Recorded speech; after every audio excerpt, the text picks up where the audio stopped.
Muito bem, pessoal. Então, vamos fazer essa aula que corresponde ao tema 3, né?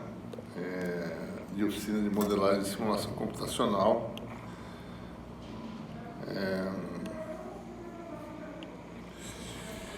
Então, nosso objetivo aí é a gente começar a representar graficamente ou calcular algumas funções, tá certo? Que têm significado físico, né? E um exemplo interessante que a gente vai poder fazer manipulação de parâmetros, né, ver efeitos dinâmicos, é a função potencial, né? Esse é o nosso objetivo de hoje, tá certo? A gente vai usar os comandos de surface plot e contour plot para a gente ver a distribuição de potencial de cargas discretas distribuídas no plano. A gente vai fazer programa que pode fazer essas funções potenciais para um número arbitrário de cargas e localizações arbitrárias. Esse é o nosso objetivo. Definir uma função genérica em que eu escolho as posições dos valores das cargas e vejo como é que se comporta a função potencial. A função potencial, né, de uma distribuição de cargas, né, tem cargas, digamos, no espaço, tá certo? Vamos começar com uma carga só, né? A função potencial, chamada de φ, né, ela permite obter, você obter essa função, ela geralmente é a solução de uma equação diferencial, que a gente vai também trabalhar nesse curso, né? Então, se você tem uma distribuição de cargas, né, e você determina a função potencial dessa distribuição,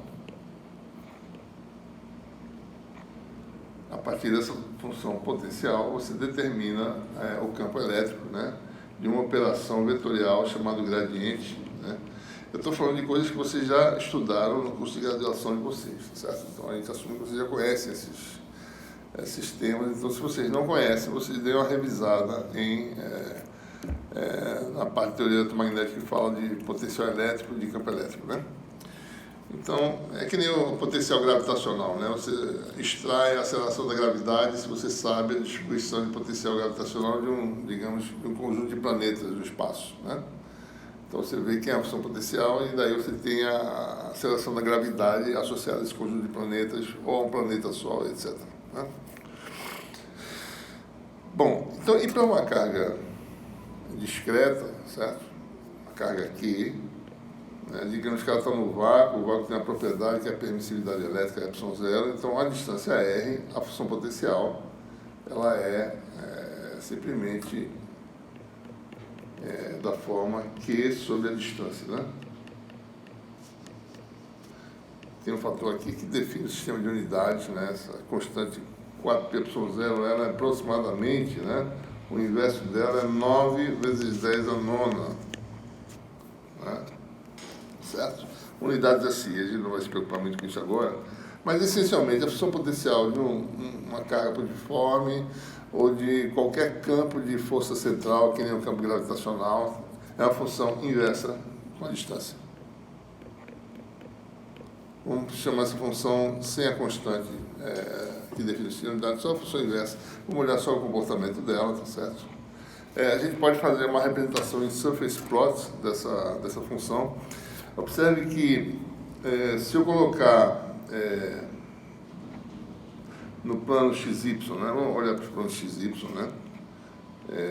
A carga está no centro, na origem, por exemplo. Então, eu vou colocar aqui a distância R, a distância no plano, né?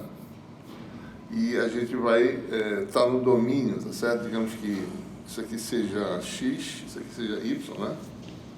Então, a altura aqui a gente vai representar pela função. Então, nós vamos tentar representar graficamente a função potencial de duas variáveis, né?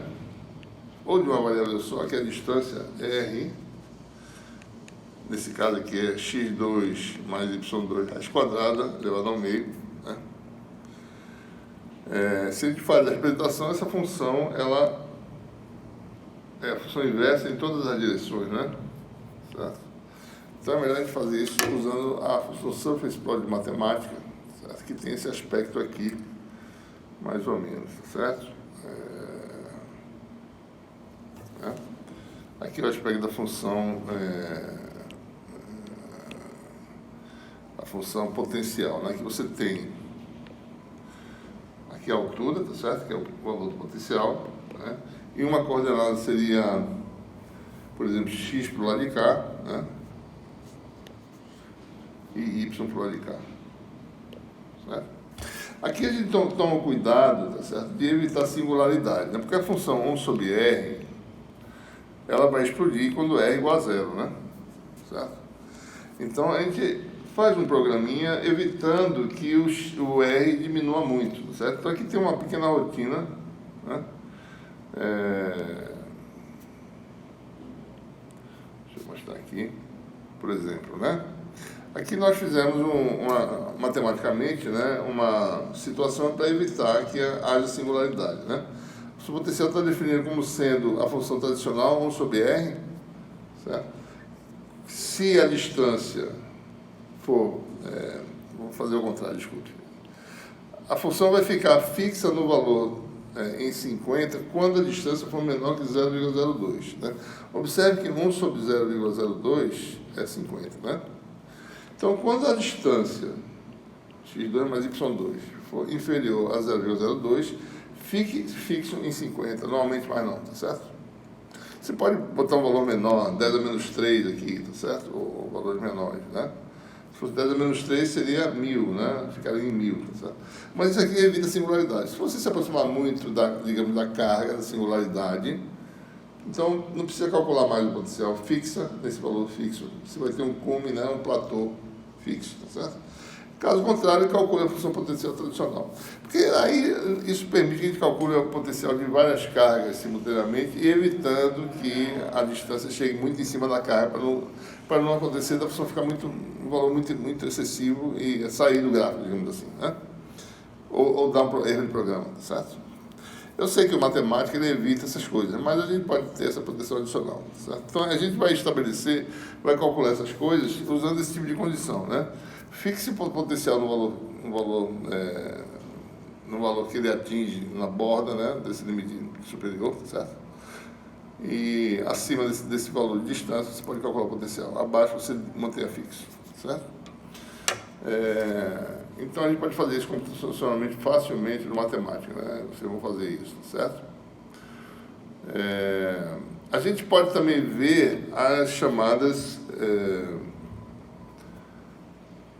equipotenciais, né? São as curvas de nível, digamos assim. Você corta a função potencial em valores constantes, você vai formar curvas de nível. Essas curvas de nível são importantes porque o campo elétrico é ortogonal a elas. Então dá para visualizar o campo olhando as curvas de nível.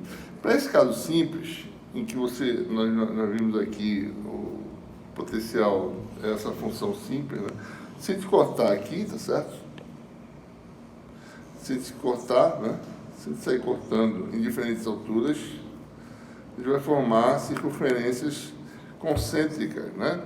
Então, se eu fizer um contour plot usando matemática, a gente vai obter essa situação, né? Ou seja, aqui o potencial está, aqui ele vai dar infinito no centro, certo? Ele vai diminuindo na direção radial, né? Olhando de cima, certo? Ora, o campo elétrico, a operação gradiente, que o campo elétrico é menos gradiente, o campo elétrico é ortogonal às superfícies equipotenciais. Isso aqui é uma superfície equipotencial, né? Que se transforma numa linha nesse caso, né? Então, o campo elétrico ele aponta, se a carga for positiva, ele aponta sempre na direção ortogonal, né? Então você pode ver claramente que as linhas de campo elétrico são linhas de campo, é outra coisa que ele vai trabalhar também, tá certo? São linhas ortogonais dessas circunferências, né? Certo? Então é interessante a gente ver as curvas de nível. Para uma carga simples, é uma circunferência. Quando o conjunto de cargas são linhas que ficam distorcidas, a gente vai ver isso também, esse efeito dinâmico no matemática, tá certo? Ora, se você agora tem aí um conjunto de N cargas, né? Então, digamos que a iésima carga está localizada no vetor posição xi e o valor da carga é QI. Então, o potencial devido a essa distribuição é essa soma, né? Agora. E aí fica mais complicado o surface plot desse conjunto de cargas, né? A gente vai ter que tomar cuidado para evitar singularidade. Quando a distância se aproximar muito de uma das cargas, a gente vai ter que fazer uma rotina, tá certo? E a gente vai fazer esses gráficos, né? Certo? A gente vai simplificar essa notação tirando a setinha a partir de agora. Esse x maiúsculo quer dizer uma lista em matemática ou um vetor, tá certo? Então, aqui está a nossa expressão. A gente tirou a constante 4π0, que é desnecessário, a gente quer ver o comportamento dessas funções, né? Então, quando você tem n cargas, esse é o resultado. Aqui está mais ou menos a geometria, né? E uma carga, posição dela é um vetor, posição no espaço onde você calcula o efeito é x, né?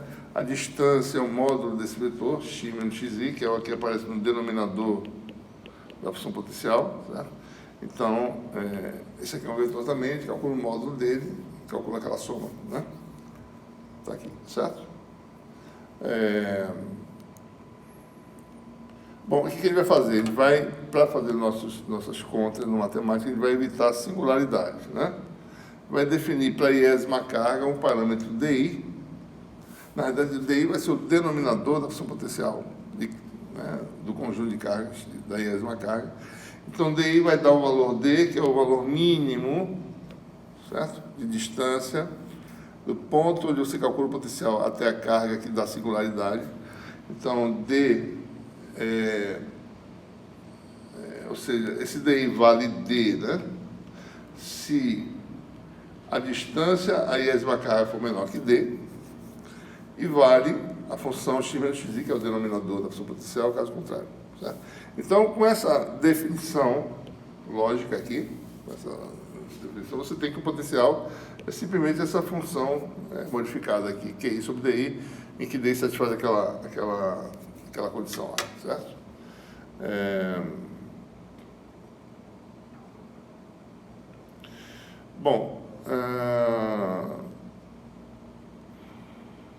Então, a gente vai definir uma função generalizada, né, nessa tarefa que ele vai fazer aí, certo? Para calcular e para plotar essas funções potencial, né? Tanto em plot 3D, formato plot 3D, como em formato contour plot, certo? Bom, então, só agora, passando rapidamente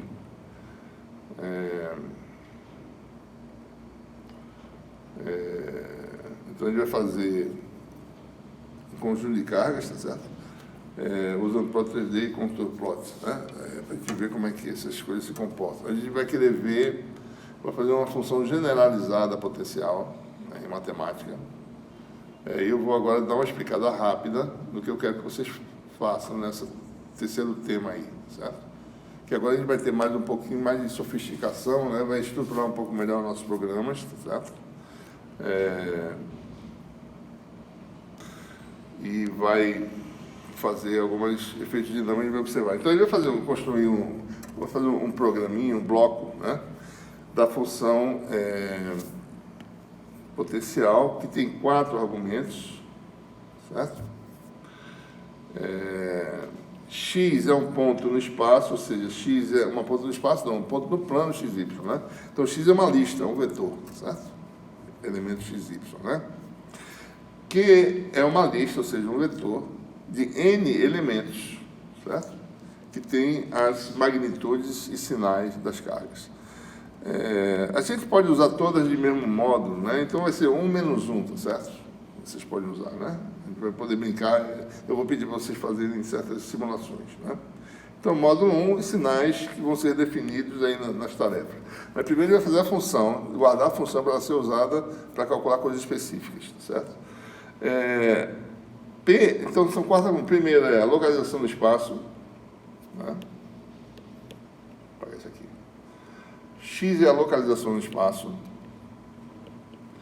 que dá o conjunto de cargas, que são N, certo? O programa vai inferir quantas cargas são, sabendo o tamanho desse vetor, então vocês vão precisar de um comando, talvez, ou não, depende, né?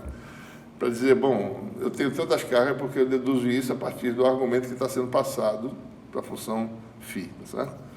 P contém as localizações, N é uma lista de N listas. Cada elemento é uma lista que é um vetor de 2 elementos, né?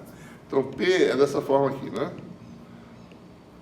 X1, Y1, né? X2, Y2, etc. Xn, YN, né? Xn, YN, certo? Então, aqui tem N listas, N vetores. Né? E que mais? E, finalmente, D é a distância mínima de aproximação a cada carga. Sabe? Ele vai definir isso para todas as cargas. Ou seja, eu quero que minha função potencial fique ceifada se a distância for menor do que D. Então, D é um parâmetro que a gente vai escolher, tá certo? Muito bem, com essas definições, a gente vai fazer plots 3D de algumas distribuições, né? Vamos fazer plots 3D para algumas distribuições, ou seja, você primeiro define a função lá em cima, certo? Não vai ser difícil fazer, né? Pode fazer, a gente vai usar soma, né? A somatório, né? de elementos semelhantes, né? E vai botar um if lá para dizer se a distância for menor do que tal, tá certo? Fixe em D, né? Vamos fazer vários plots 3D. As funções são F2, G2, F3, G3, e assim por diante. F2, função potencial para duas cargas de mesmo sinal, né? E G2, função potencial para duas cargas de sinais opostos, localizados nos pontos especificados, nos dois casos, né? F3 também, agora são três cargas de mesmo sinal, e G3, função potencial de uma das cargas ter sinal distinto das outras. E as cargas vão estar no vértice de um triângulo equilátero. Eu vou dizer para você como é que faz o posicionamento de carga no pentágono ou no triângulo equilátero, tá certo? Então, você bota uma carga no ponto 01, né? E assim por diante. F5, função potencial para 5 cargas de mesmo sinal, com as cargas posicionadas nos vértices de um pentágono, vértices equidistantes da origem, né?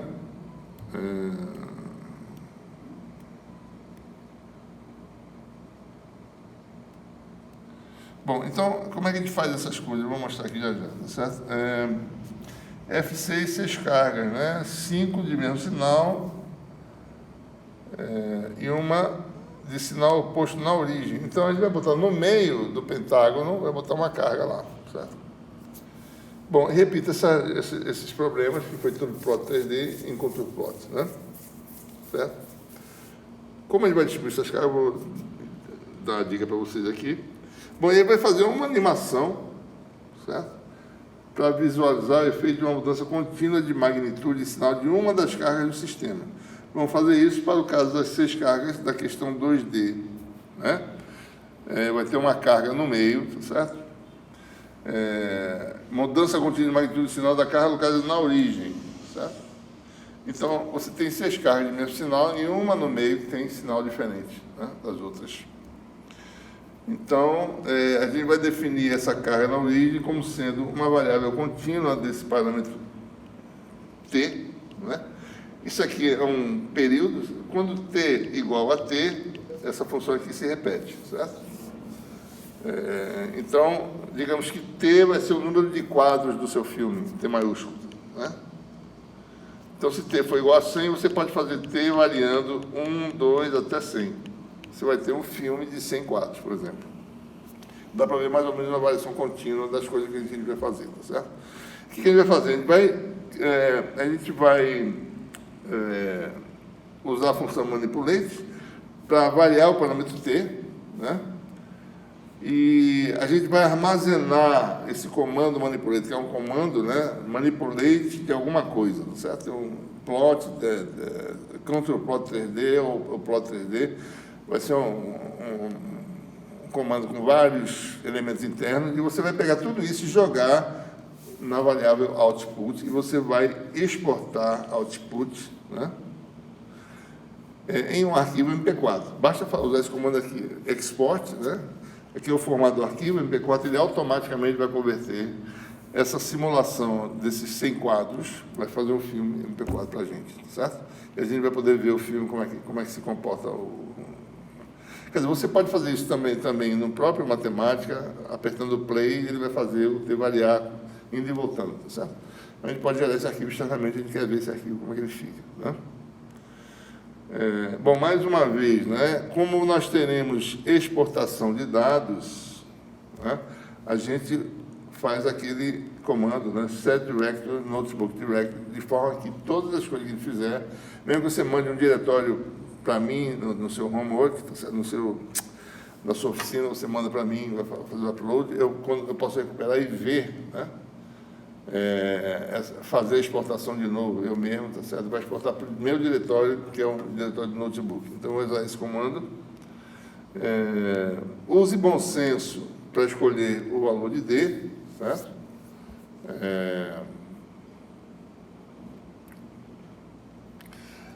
O valor D vai definir a altura do gráfico, né? Certo?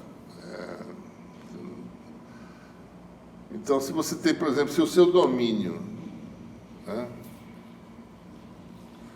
Suponha que você faça um domínio em que o x e o y valem no máximo de -1 a 1, tá certo? Ou seja, isso aqui tem 2, né? Certo? Então, você pode fazer um D que é pequeno em relação a 2, né? Você pode usar D igual a 0,02, como eu fiz, por exemplo, né? Isso aqui é um centésimo desse valor aqui, certo? Quando eu faço isso, o meu potencial vai ficar em 50, né? Aí vocês escolhem o valor mais adequado, tá certo? De forma que você possa representar de forma... o aspecto seja interessante de se ver, né? Bom, quando a gente vai fazer posicionamento de cargas, né? Por exemplo, você quer fazer cargas no triângulo equilátero, né? Certo? Como é que ele define? Suponha que o lado do triângulo seja 1, certo? Então, por exemplo, bota uma carga aqui na origem, que é 1, bota outra carga aqui, né? E outra carga vai estar, certo? Sobre a superfície de raio 1, né? Então vai estar em algum lugar, certo? Aí eu vou ter um triângulo equilátero, aqui tem raio 1, né? E aqui o ângulo é o ângulo do triângulo equilátero, que é π sobre 3, tá certo? Então observe, né? Q1, a posição x1 nesse caso é 0, 0, né? A posição x2 é 0, 1. E a posição x3 é aqui. Bom, é 1 cosseno de π sobre 3. E a altura é 1 seno de π sobre 3. É esse vetor aqui. Certo? Então, fácil de definir, né? 3 cargas no triângulo vai dar isso aqui, certo? Se você tem um pentágono, o que você faz, né? Ou um hexágono, o que quer que seja, você vai dividir a faixa angular 2π em 5 partes iguais, tá certo? Então, por exemplo, né, você tem aqui, suponha que você tem aqui um sistema de coordenadas XY, né? Vou tentar fazer uma sequência aqui, tá certo? Mais ou menos 3 por 3, né? Mais ou menos assim, certo? Né?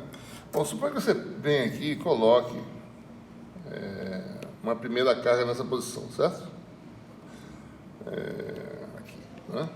Nessa posição aqui, certo? Então, você quer fazer um pentágono, né? Bom, a primeira carga está aqui, nessa posição, né? 1, 0.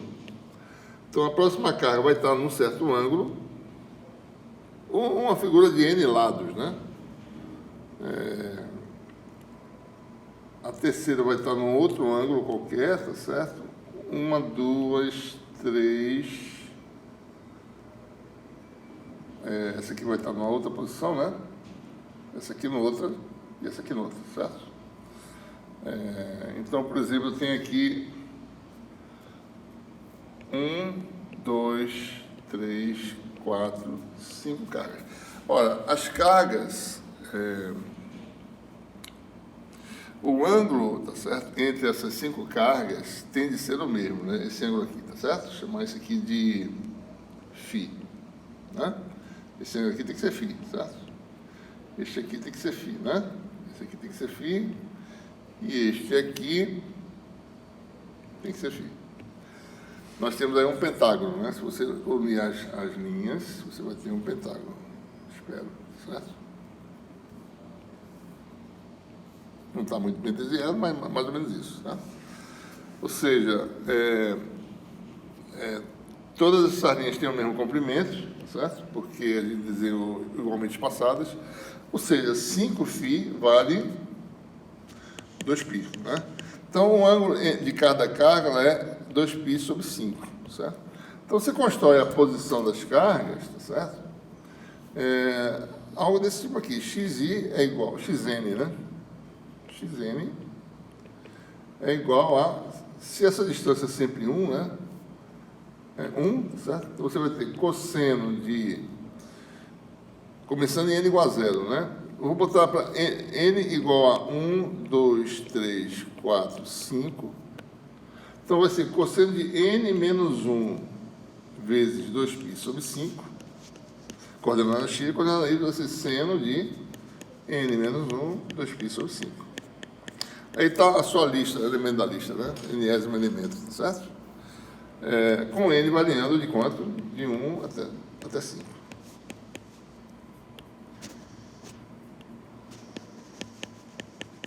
Então, com isso, você tem 5 cargas nos vértices de um pentágono. Tá? De forma simples, usando álgebra vetorial. Você constrói uma lista de localizações obedecendo isso aqui. Por exemplo, você pode fazer, usando matemática, né? Como é que você faz? Bom, você diz que joga nas coordenadas de, chamar de y, uma lista igual a table, de quem? Bom, de cosseno de n menos 1 π sobre 5. Isso aqui é uma lista, né? Então, vou botar aqui o curly brackets. Seno de n menos 1 π sobre 5. Certo? Vírgula. N valia até 5. Pronto. Você construiu aí o seu vetor y nos vértices de um pentágono. As cargas estão no vértice de um pentágono, né? Então, construiu. Y vai ser uma lista de listas, né? Lista de vetores, certo? Bom, então essa é a dica, tá? Então, ficamos por aqui. Até a próxima.